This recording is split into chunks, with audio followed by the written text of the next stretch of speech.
Earlier this summer, just as the heat was beginning to set on, we all wanted to get outside and do something. We don't like staying inside. I know most of you probably like to get outdoors too, so we had to find somewhere to cool down.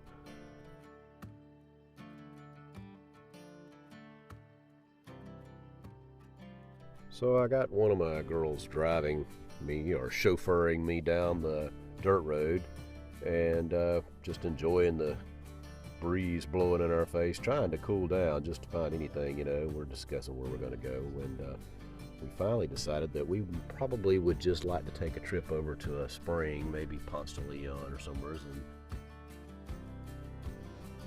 So we decided to go to Pitt Springs in Youngstown. It's a little further of a drive from us, but not too far, and it was going to be pretty early that day, so that's what we decided to do.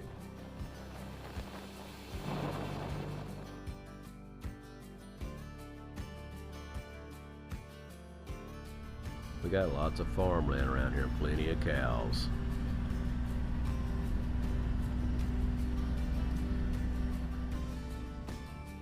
So we parked the mule and we headed on over to Chipley, and of course we had to stop and get something for breakfast, especially some coffee. No matter how hot it is, you gotta have some coffee in you in the morning.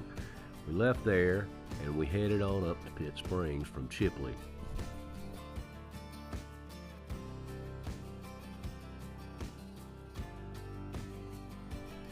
Pitt and Sylvan Springs are just two of many springs along Ecofina Creek, and it's one of the most popular areas for recreation around Youngstown, at least.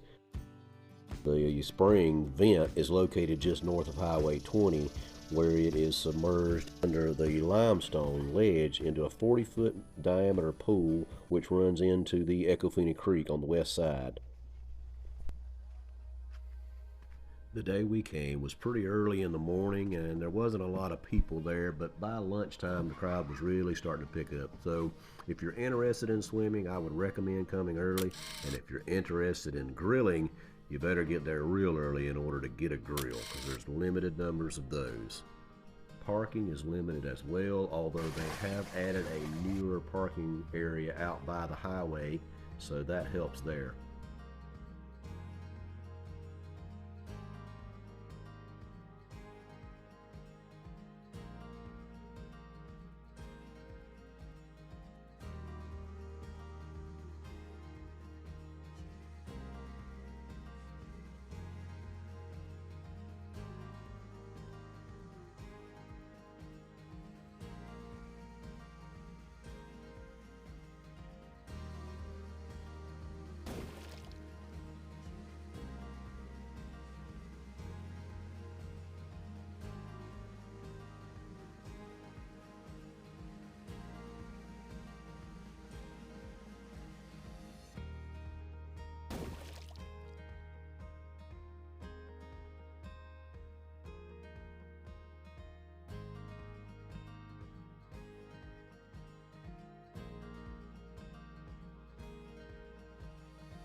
All in all, I'd say this is a very nice park.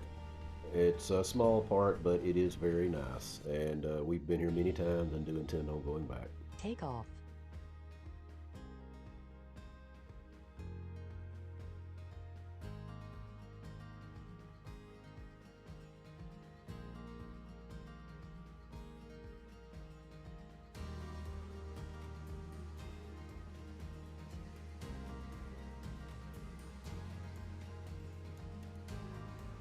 Well, this little trail here you'll see us walking down is the trail that goes over to Sylvan Springs. It's not that far of a trail. Oh, and don't worry, that little green area right there, that's just the sinkhole that they're reading about. That's not where you swim, guys. A lot of times Alfie would take over and not leave room for other things to go. And also,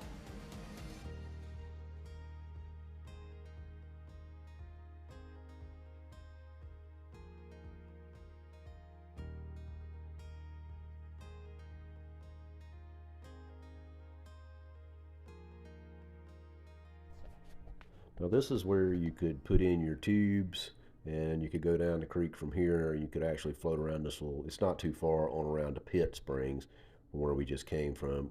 A lot of kayakers and canoes come down this way as well, so that's pretty fun if you're into that. Be a great day trip to do.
Landing. Here it's time for us to pack up and leave Pitt Springs, and we were going to make another run on over to Falling Water State Park, so that's what we did.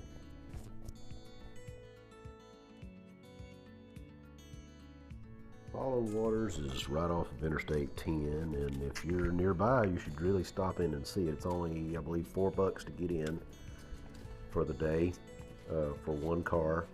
It's a 100-foot, 20-foot wide cylindrical pit into which flows a small stream that drops 73 feet to the bottom of the sinkhole. And the water's final destination is unknown. I believe it goes into the aquifer, but we don't know for sure. It's going somewhere, folks. According to this website, it is Florida's highest waterfall, in case you didn't know. Now, it does have hiking and walking trails throughout the park, and be sure you get to the one that experiences this waterfall here, because it is amazing. It is amazing. For our area, this is pretty amazing waterfall, especially when it's raining a lot. According to Wikipedia, Indian warriors fighting against Andrew Jackson hid here during the Seminole Wars. Well, that wraps up our video. Hope you enjoyed it. If you did, subscribe, like, and share, and come back and watch some more. Thanks.